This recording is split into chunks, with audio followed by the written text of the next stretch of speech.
Welcome to the TOEFL listening section. In this part, you will hear one or more conversations in an academic or campus context, such as a discussion between a student and a professor or between two students. You may take notes while listening. Listen to part of a conversation. You will hear it only once, so listen carefully. After the conversation, you will answer questions about what you heard. Some questions will ask you about main ideas and details. Others will ask about implied meaning, speaker attitude, or how ideas relate to one another. Use both what is stated and what is implied to answer. Good afternoon, Dr. Harris. Thank you for meeting with me during office hours. Good afternoon, Maya. Please sit. How is your comparative mythology project coming along? I am trying to finalize my thesis proposal. The working title is Comparative Mythology, Analysis of Flood Narratives and Seasonal Descent Myths Across Mesopotamia, Mediterranean, and Mesoamerica. That sounds focused. Do you mean you will compare structural motifs and social functions across these traditions?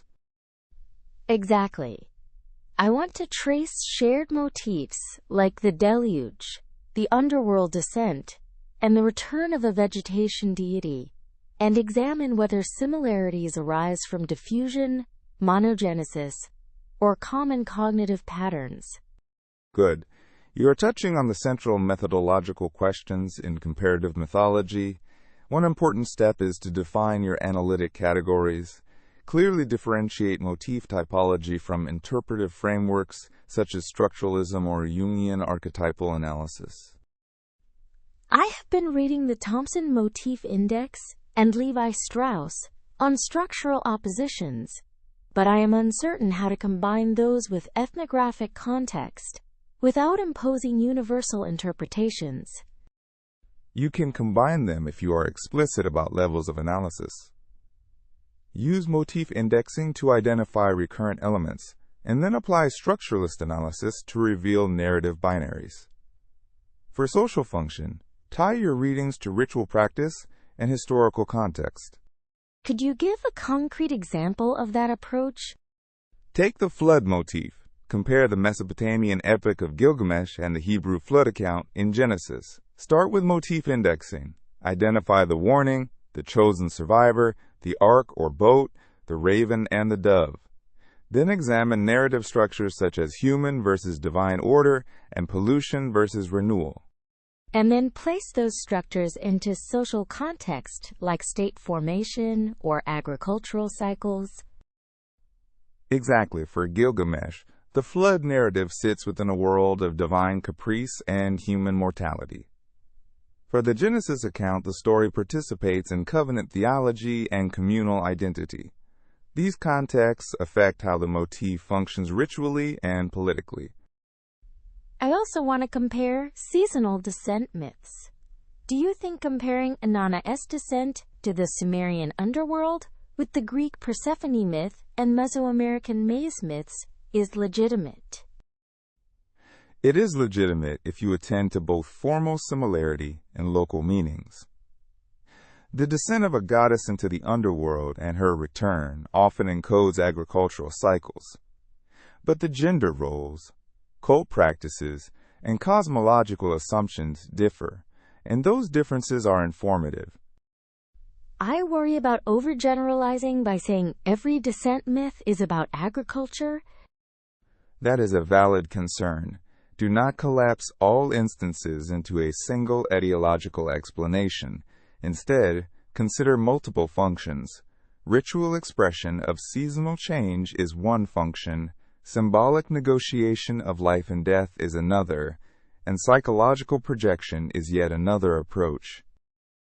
So I should present competing hypotheses and test them against the textual and archaeological evidence. Yes. Use a comparative method that weighs philological details, iconographic evidence, and recorded ritual practice. If you have access to ethnographic analogs from the same region, mention them as contextual support. How do we treat motif similarities across long distances, like similarities between Old World flood accounts and New World deluge stories? We need careful evaluation.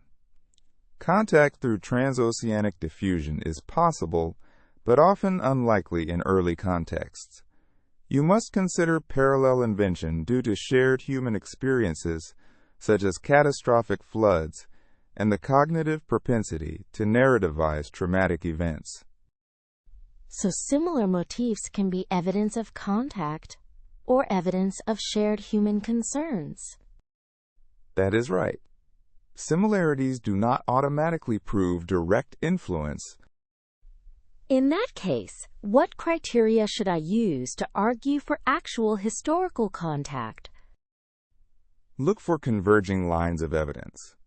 Shared specific details beyond broad motifs, chronological plausibility, archaeological indicators of contact, and linguistic or material parallels are persuasive. Also examine historical routes of interaction and ethnographic records.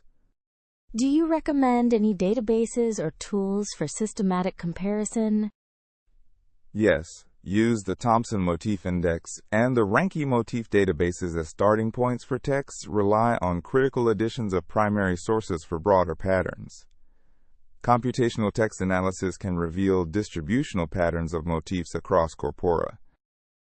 I plan to include a small corpus of original language excerpts with translations for close reading, and then a larger corpus for motif counting. That mixed method is sound. It allows you to do philological nuance and quantitative breadth. Be transparent about your selection criteria and coding scheme for motifs. I will also address theoretical perspectives like structuralism, Jungian archetypes, and functionalist readings. Do you think that is too much for a single thesis? It is ambitious but manageable if you frame these perspectives as lenses, rather than competing schools. Propose how each lens can illuminate different aspects of the same data, and then show how your findings converge or diverge. One last question. How should I handle culturally sensitive material where modern communities still practice rituals tied to these myths? Exercise ethical sensitivity. Cite living communities respectfully, use sources from community scholars when possible, and avoid claiming anthropological authority over living traditions. Aim to present your analysis as interpretive rather than definitive. Thank you. That guidance helps a lot. I will draft a revised proposal with case studies, methods, and an ethical statement and then send it to you. Very good, Maya. I will read it and we can refine your research questions and coding scheme. Next week, bring your corpus list and a sample of coded motifs. I will do that. Thank you for your time and the detailed advice. You are welcome. Good luck with your revisions.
Listen again to part of the conversation, then answer the question.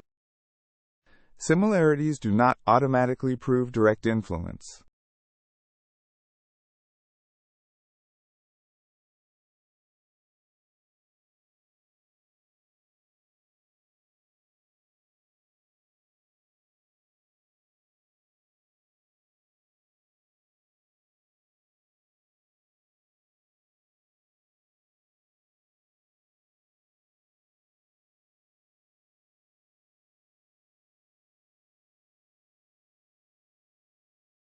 This concludes the conversation portion. For more TOEFL practice tests and study materials, visit spinta.org.